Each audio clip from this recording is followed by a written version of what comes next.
کاموں کو ملتوی کرنا چھوڑیے۔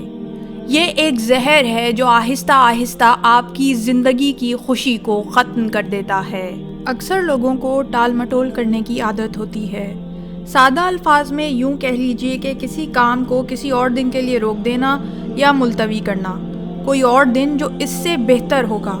بظاہر تو اس رویے میں کچھ بھی منفی نہیں ہے، کیونکہ ہم سب اپنی زندگیوں میں بہت سے کاموں کو بہتر وقت کرنے تک التوا میں ڈالتے رہتے ہیں۔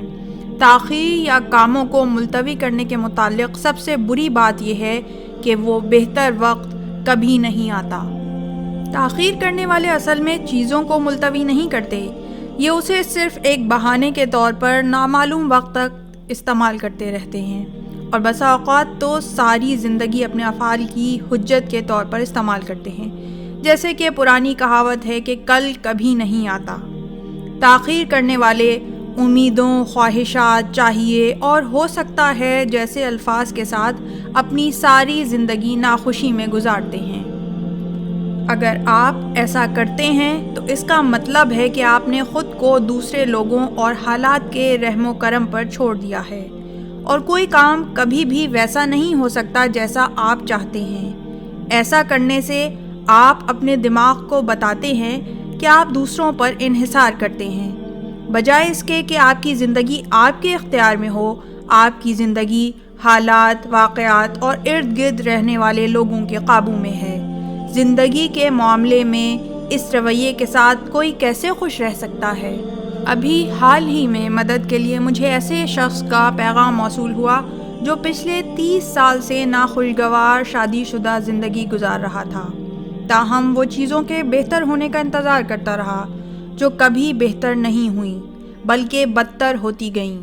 اس ناخوشگوار شادی کی قیمت اسے اپنی صحت، سکون اور نوکری کی شکل میں چکانا پڑی، اور جس وقت اس نے مجھے پیغام بھیجا وہ خودکشی کی کوشش کر چکا تھا۔ ساری زندگی وہ چیزوں کو بہتر بنانے یا ختم کرنے کی بجائے امیدوں اور خواہشات کے آسرے پر ملتوی کرتا رہا۔ ہم ایسے ہی کچھ بہانے بناتے رہتے ہیں۔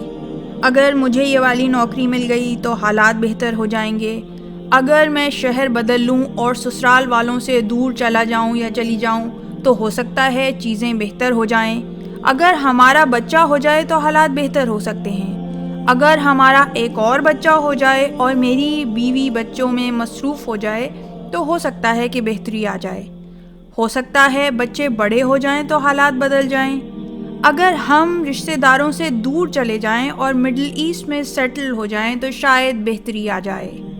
بدقسمتی سے بہتری کبھی نہیں آتی۔ جب اس نے اپنی زندگی کا چارج سنبھالا اور کاموں کو ملتوی کرنا چھوڑا تو 6 ماہ کے اندر وہ اپنی بکھری ہوئی زندگی کو سنبھالا دینے میں کامیاب ہو گیا۔